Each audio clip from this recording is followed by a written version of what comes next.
Eh bien ça y est, nous voilà pour nos vidéos du week-end. On va réaliser notre vidéo dessert. On va faire une crème bavaroise. On en prendra une partie pour du praliné, une seconde partie pour du chocolat. Et puis on va se mettre un écrasé de biscuits sablés. Donc en dessous, on va se mettre des jolis petits spéculoos. Je vous donne les ingrédients. On va glisser dans cette recette. Et juste après, je vous parlerai également de ce qu'on va faire en vidéo ce week-end. Donc pour les ingrédients, c'est pas compliqué. On a ici des spéculoos. Vous avez besoin d'un seul sachet parce qu'on va faire un petit écrasé qu'on mettra dans le fond d'une verrine. Donc là, j'ai pris des beaux verres à eau un petit peu en forme de goutte d'eau ou tulipé si on devait redonner la forme du verre sur pied à vin. J'ai besoin de 5 grammes de gélatine. Donc là, j'ai 5 grammes dans une grande feuille professionnelle, comme je vous avais déjà dit. Voilà, ça fait une feuille complète comme ça. En fait, c'est des grandes feuilles pro, il y a 5 grammes. Si vous n'avez pas de feuille professionnelle chez vous, vous regardez sur l'emballage, en fait, le paquet. Si vous avez 9 feuilles, 9 grammes, 10 feuilles, 10 grammes, vous êtes sûr que votre feuille fait 1 gramme. Sinon, en fait, ça marche quand vous pesez sur la balance. Pourquoi je vous dis ça? Parce que quand on vous dit dans une recette où vous mettez une feuille de gélatine, en réalité, c'est 1 gramme. Donc, ne vous posez pas la question, c'est une feuille égale 1 gramme. Donc là, il faut 5 feuilles de gélatine, soit 5 grammes. On va plonger dans l'eau tout de suite. Vous allez prendre du cacao en poudre. Vous connaissez ma passion pour les très bons cacao non sucrés, assez haut de gamme. Ça coûte pas très cher en fait. Ça nous évite de faire fondre du chocolat. Et pour notre réalisation, c'est important d'avoir des produits solides. Parce qu'on ne veut pas rajouter de liquide quand on va monter en fait notre bavaroise. Et on a besoin de praliné. Alors il me reste un petit peu de praliné du Barry. Mais quand vous n'avez plus de praliné, c'est pour ça que je vais vous montrer l'astuce. Vous prenez une belle pâte à tartiner noisette pralinée et elle va vous servir en fait de base pralinée. Comme elle est déjà sucrée comme la plupart des pralinés, moi j'ai nettement réduit la quantité de sucre en fait qu'il y a en réalité dans la vraie bavaroise comme je vais vous la montrer. Et après je vous donnerai 2 techniques de bavaroise différentes verbalement parce que nous on va en faire une avec du mascarpone mais on peut en monter une avec les blancs en neige. C'est souvent ce qu'on fait. On a besoin de 2 œufs. Et qu'est-ce qui se passe? Vous prenez vos 2 œufs. Effectivement, soit vous montez, vous verrez comment on monte la bavaroise avec du mascarpone à la fin, 2 œufs, 250 g de mascarpone, ou 2 œufs et les 2 blancs, en fait les 2 jaunes, pardon, parce que l'on n'a mis que 2 jaunes, vous utilisez les blancs pour monter votre bavaroise. Donc au moment où nous ici on incorpore le mascarpone, donc ou une crème chantilly fouettée, donc là, dans ce cas-là 25 centilitres suffiront, vous incorporez les blancs qui sont déjà montés. On a besoin de 25 g de sucre, c'est mon célèbre sucre vanillé, vanille de Bourbon, 25 centilitres de lait entier ou de crème fleurette. Alors je préfère la crème fleurette parce que ça vous permet de mieux monter encore après votre préparation et donc vous allez beaucoup plus l'aérer. Là j'avais du lait entier, bon, j'y mets du mascarpone mais c'est vrai que c'est bien d'avoir en fait les deux, c'est-à-dire de la crème fleurette et je remplace la crème montée directement par du mascarpone que j'ai mis 15-20 minutes avant notre vidéo au congélateur. Donc il est là maintenant dans le frigo.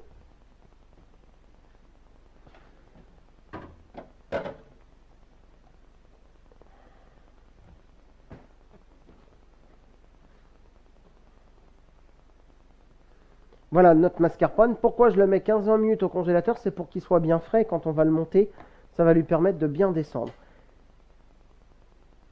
Et c'est presque tout parce que ce qu'on va faire, c'est qu'on va commencer par monter une crème anglaise. C'est la base en fait de la bavaroise. Et après, vous montez soit une crème chantilly, soit du mascarpone. Donc c'est pour ça qu'on a besoin de 5 grammes. Parce que là, on ne met pas dans le mascarpone, mais en fait, on va mettre notre gélatine dans la crème anglaise. Et quand on monte avec des œufs en neige, on les monte à l'italienne, c'est-à-dire avec un sirop à 100, 110, 115, 120 degrés. Vous regardez sur internet, je vous montrerai comment on fait. Et ce sont des meringues à l'italienne, donc on monte une meringue à l'italienne, mais qui ne sert pas à faire des meringues, qui sert à monter la bavaroise. Donc là, effectivement, on a un petit gâchis par rapport au blanc, on en fait autre chose, mais on ne les utilise pas dans le dessert. C'est pour ça que je préfère la bavaroise quand on monte les blancs, mais là, je voulais la simplifier parce qu'on n'a pas tous la capacité de réussir à chaque fois les blancs, ça peut arriver que ça rate. Et là, avec le mascarpone, vous savez qu'avec moi c'est magique, ça prend tout de suite du volume et ça monte très très bien. Concernant les vidéos qu'on va faire ce week-end, en fait je reçois ce dimanche de la famille, et donc comme je vais faire plein de petites préparations pour l'apéro, je vais les préparer samedi, je vais vous montrer toutes les mignardises, tous les petits canapés qu'on peut faire.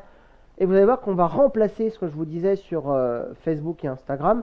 On va remplacer une partie des canapés par du concombre qui vont nous servir de base de canapé. Vous allez voir, on va se faire plaisir. Et on va se faire des travers de porc qu'on va mariner dans un pesto et qu'on travaillera après avec une tomate à la provençale. Pour commencer notre crème anglaise, on se sort notre petite plaque à induction. On va mettre les 2 tiers du lait à tiédir. Ou moitié-moitié.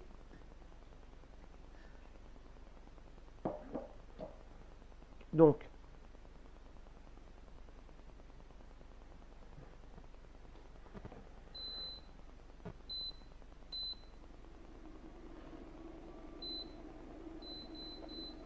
je vais mettre à 60-80, je veux vraiment que ça tiédisse tranquillement. On va se sortir, qui est donc normalement ici. À mon avis, il a été rangé dans un des tiroirs. Alors, on peut le faire, vous verrez, à la Maryse, sans avoir besoin d'être hyper équipé. Mais moi, par sécurité, alors j'en ai un autre qui est accroché sur une Maryse, mais je vais me sortir, voilà, ma petite sonde, parce qu'on va monter à 82 degrés. Donc pour monter notre crème anglaise. On se sort un cul de poule, donc moi j'ai déjà séparé mes blancs des jaunes. Je prends mes 25 g de sucre et je vais les blanchir.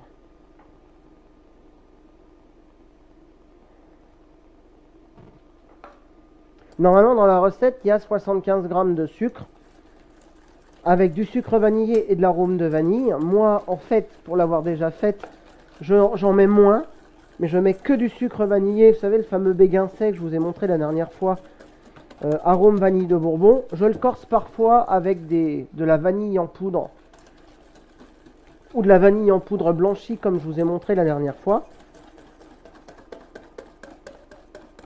Et parfois, quand j'ai des petits sachets de sucre vanillé brun, enfin blond ou brun, mais très candi, très canne au niveau de la couleur, très sucre de canne, je les mélange un petit peu dessus, mais comme c'est très rentable en fait, ça me fait gagner beaucoup de temps d'avoir un sucre comme ça au niveau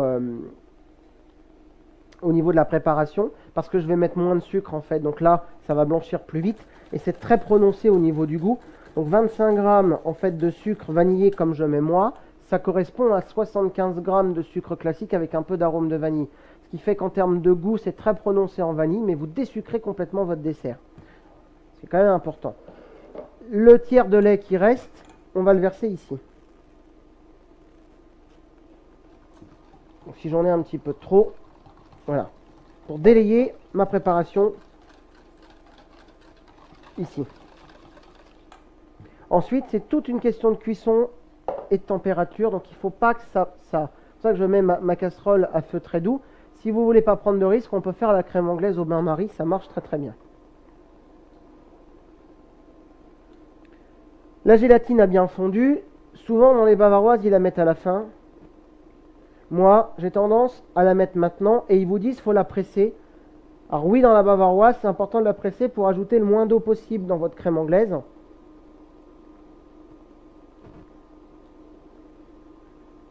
Et on travaille la crème anglaise à la spatule, à la Maryse, et non jamais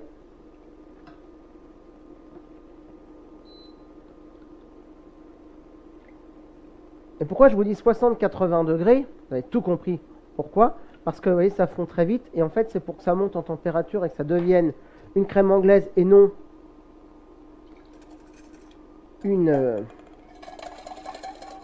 comme on m'a déjà posé la question, une omelette. Là, à l'aide du fouet, tout doucement, je viens mélanger les restes que j'ai. Je reverse dans le cul de poule que j'avais tout à l'heure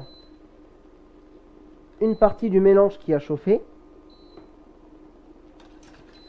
Et avec la chaleur, en fait, ça va me permettre de bien dissoudre le reste du sucre, ce qui a collé. Et je reverse dans ma préparation. Là, je suis sûr que ça fonctionne bien. Je peux réserver mon cul de poule derrière. Si vous n'avez pas de son, il y a une technique, je vous montrerai. En fait, on fait une petite technique sur la maryse. Et si tout se passe bien, ça laisse une belle trace bien sirupeuse. Donc vous verrez une belle crème anglaise bien montée. C'est comme ça que je faisais avant. C'est vrai que quand on a... Mais moi j'ai la maryse qui intègre la sonde. Et ça évite le contact effectivement avec la casserole, qui est souvent beaucoup plus chaude, même si avec l'induction c'est très précis. Et là, en fait, je vais tourner ma crème anglaise tranquillement comme ceci.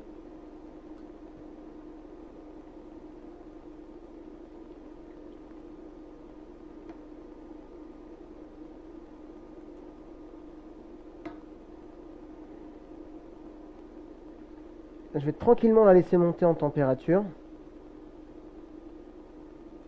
Mais elle m'a l'air prête, ça va vite, hein, chez moi.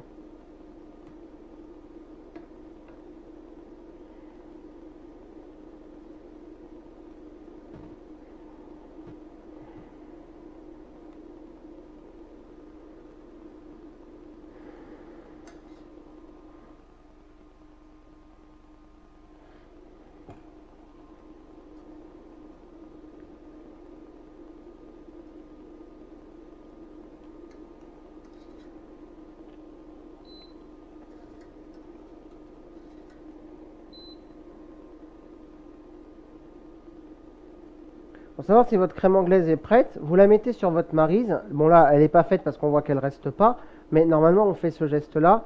Et en fait, la trace, là, voilà, on va avoir une belle trace bien sirupeuse et votre crème anglaise, elle aura bien épaissi.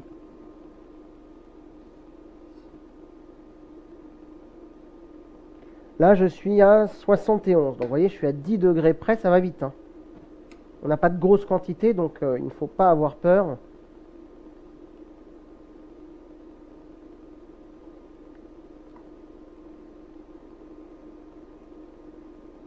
De monter à 80, 60-80 au départ, 100 degrés grand maximum. Et de temps en temps, je monte à 100, je redescends à 80. Pour pas que ça coagule en fait. Et que je reste bien sur une basse température et je la cuis tranquillement. Et c'est inratable la crème anglaise quand c'est bien fait. Pour éviter que ça accroche dans le fond, vous voyez, j'arrête pas de remuer. Juste comme ça avec...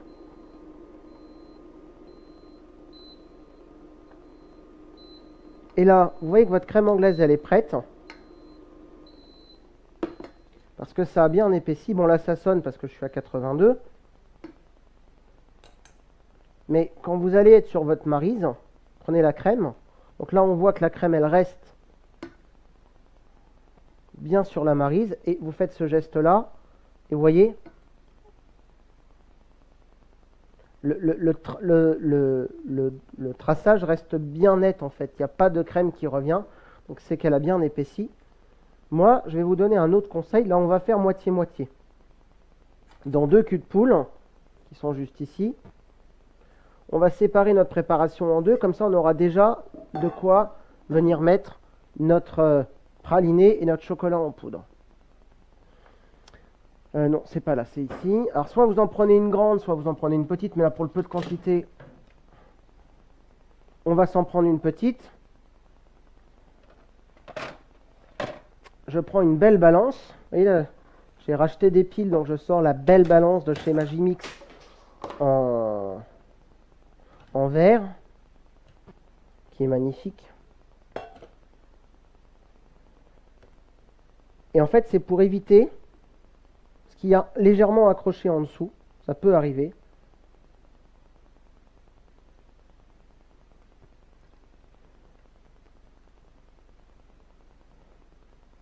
Donc je vais essayer de ne pas mettre ce qui a légèrement accroché. Ça peut arriver, donc c'est pas gênant.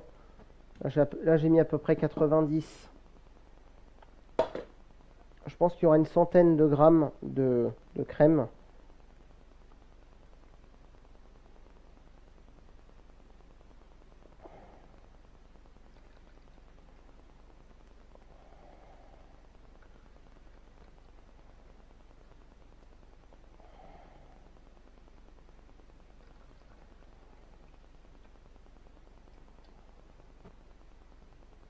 Allez, 135 grammes, donc là, il va m'en manquer 45 dans l'autre. J'étais à 90. Comme ça, je sépare bien en deux. C'est mieux.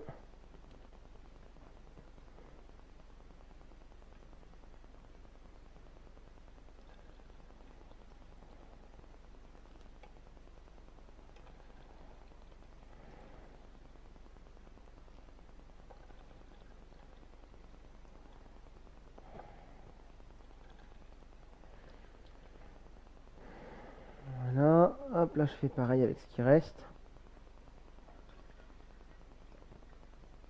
Voilà une belle crème anglaise maison.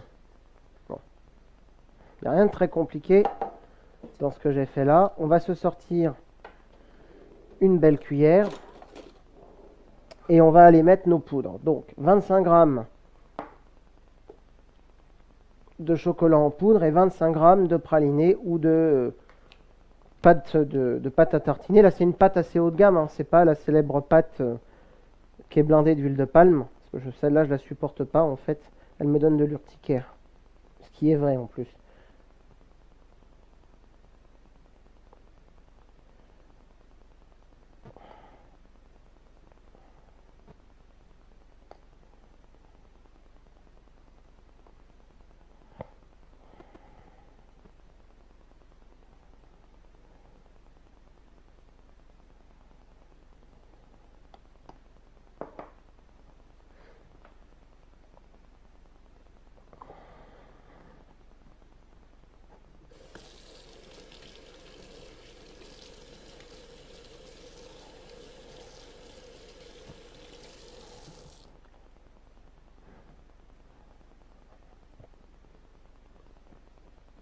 Donc là, j'ai mis mes 25 grammes, je récupère mon fouet, je vais bien fouetter, mais vous allez voir que ça va être très chocolaté.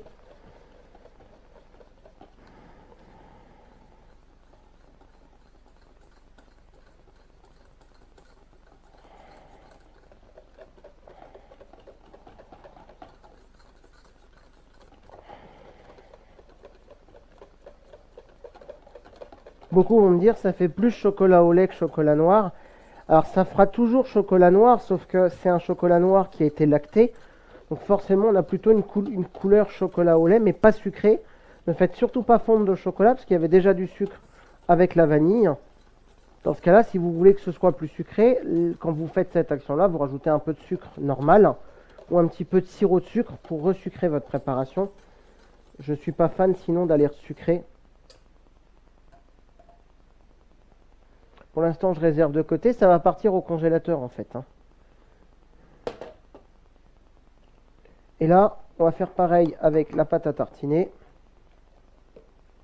qui va nous servir de pâte pralinée. C'est une belle pâte de 330 grammes.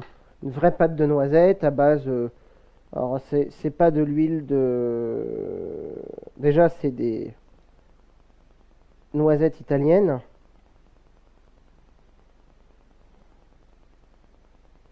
Et c'est une belle, bon il y a de l'arôme de vanille et c'est une belle huile de tournesol ou de colza, enfin c'est vraiment un beau mélange. Après à votre convenance, si vous trouvez que ça fait beaucoup en quantité de mettre 25 grammes, là il y a un poil plus, voilà vous mettez moins, hein. Mais c'est bien quand on a de la pâte à tartiner de mettre un peu plus en grammage parce que ça sentira plus le praliné. En effet, si vous mettez un vrai praliné du barrique, vous ne le faites pas maison, mais qui n'est pas à 100%, parce qu'il y a quand même des mélanges, hein, mais ce sera déjà un peu plus prononcé. On pourrait utiliser le mixeur plongeant pour bien lisser les préparations. Là, c'est pour pas avoir une quantité de vaisselle. On refiltrera s'il faut après.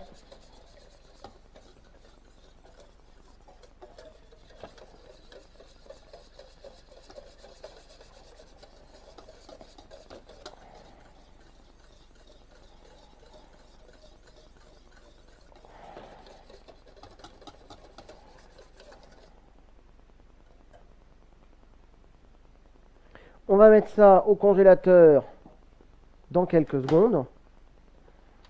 Et vous connaissez ma passion pour les petits robots, les ustensiles, voilà. on va se ressortir le robot habituel et on va se faire notre petit écrasé.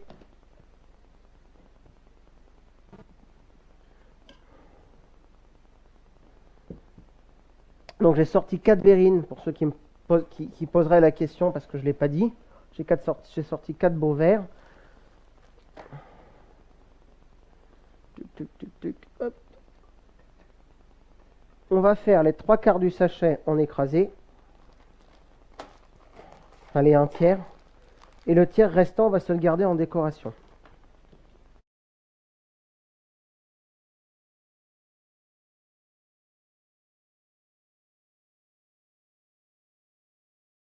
Alors, on va déjà préparer nos 4 verrines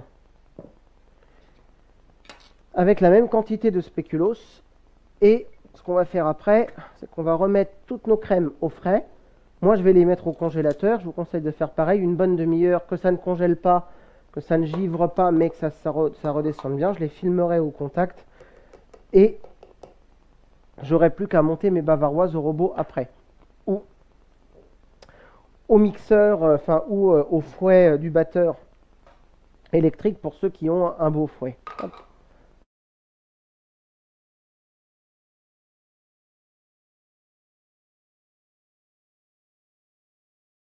Voilà. Pendant qu'on fait ça, prenez les 2 plats que j'avais tout à l'heure, on va les mettre au congélateur une demi-heure.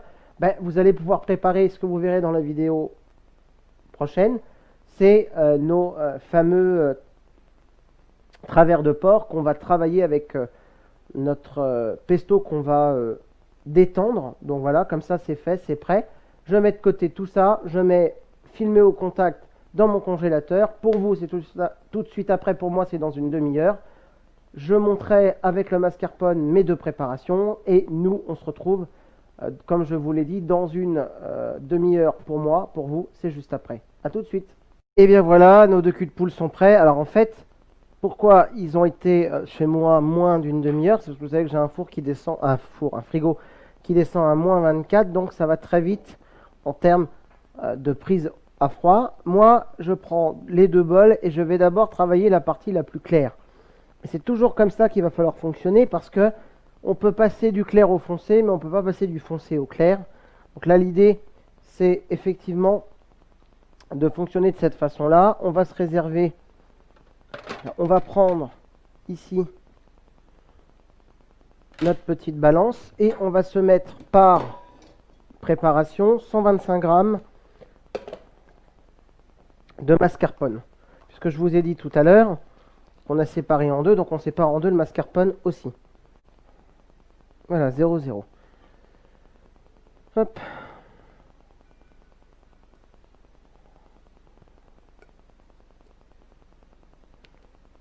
C'est ça, il y a 250, donc je mets la moitié de mascarpone.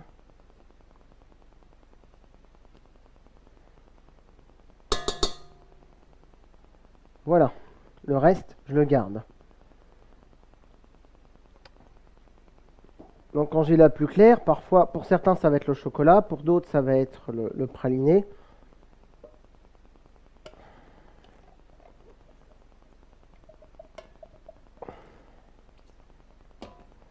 Ça dépend vraiment de ce que vous avez fait.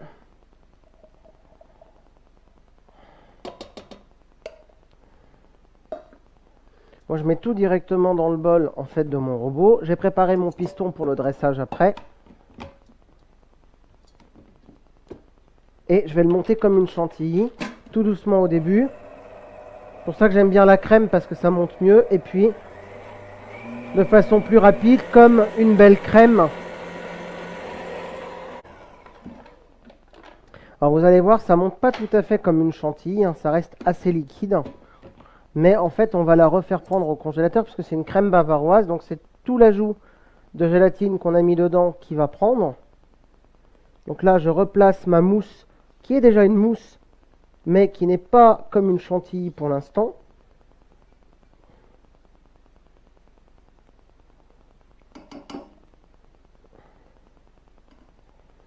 À l'aide de ma maryse, je redonne un beau mélange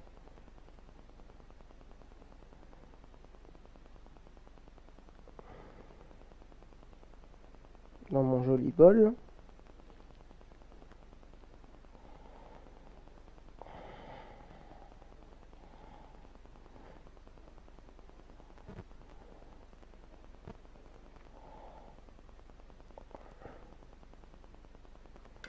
Voilà. Donc celle-là, elle est un peu plus compacte que l'autre.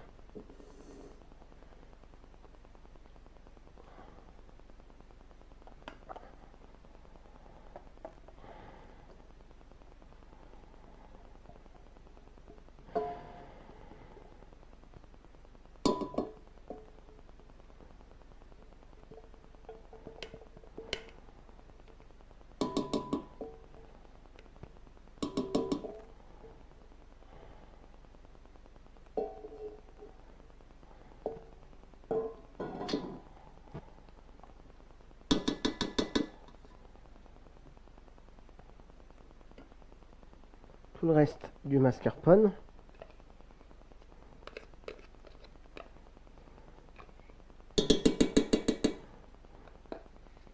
Certains vont le mélanger à la maryse, ce que je ne fais jamais, parce que j'ai besoin de le fouetter. Je veux quand même de l'air dans ma crème, sinon ça sert à rien. Tout doucement au départ.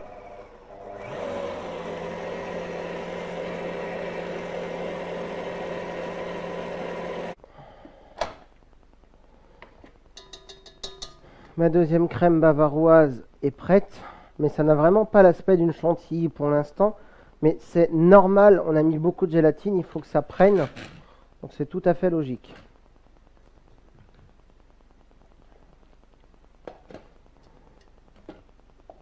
Mais c'est quand même épais comme une mousse. Donc voilà, on n'est pas encore en aspect mousse chocolat. On n'est pas...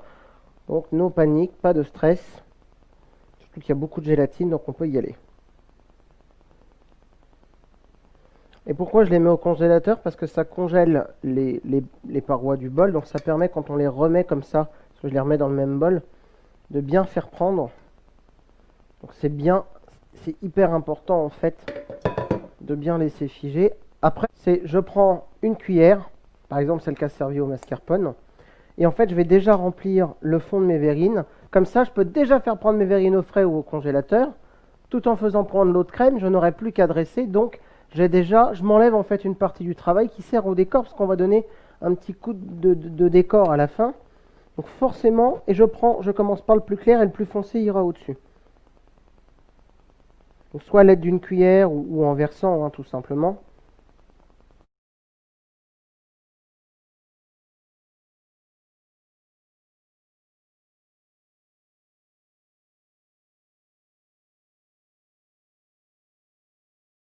Soit vous êtes pressé, vous les mettez au congélateur, ce qui risque d'être mon cas.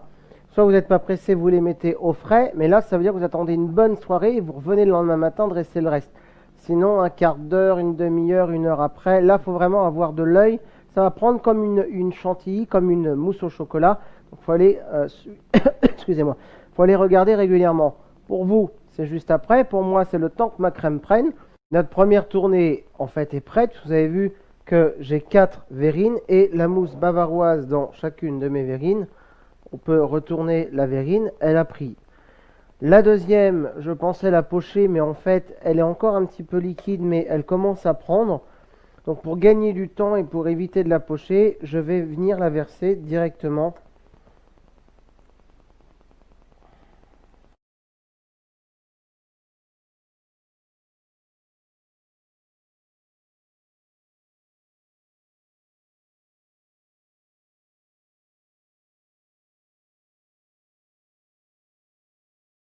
Je vais essuyer toutes mes verrines pour qu'elles soient bien propres. Je les remets au congélateur et après on s'occupera dans la dernière partie de glisser nos petits morceaux de spéculoos en déco. Pour vous, c'est tout de suite après. Pour moi, encore un bon 30 minutes dans le congélateur et je reviens. Et bien voilà, nos 4 jolies verrines dans ces verres en forme de belles tulipes un peu goutte d'eau sont magnifiquement bien prises au frais au congélateur. Vous avez vu combien ça prend du temps, non pas de montage mais d'étapes, parce qu'il y a beaucoup d'arrêts en fait entre chaque étape. Mais c'est un très beau dessert. Moi, je vous conseille de conjuguer d'adopter la congélation parce que c'est plus rapide. C'est vrai que les nouveaux congélateurs à moins 24 degrés, ça permet d'aller très vite. Après, c'est de l'œil. Et là, on va passer à la petite finition en mettant des petits morceaux de spéculoos dessus. Vous allez prendre vos spéculoos, vous allez les couper en deux. Donc là, vous les prenez dans ce sens-là, en fait, à l'horizontale. Vous les coupez en deux. Et puis la partie verticale, vous la recoupez en deux.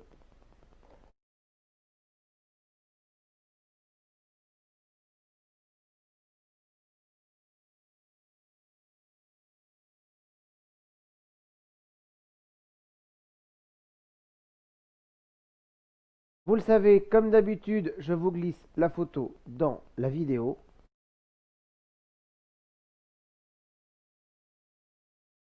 Pour ma part, je vous donne rendez-vous pour notre recette avec ces travers de porc, du miel, un pesto à la verdée. Voilà, je cherchais le nom. Vous allez voir, c'est exceptionnel. Ça, c'est dans notre prochaine vidéo. Je vous montre toutes nos réalisations apéritifs et nos canapés.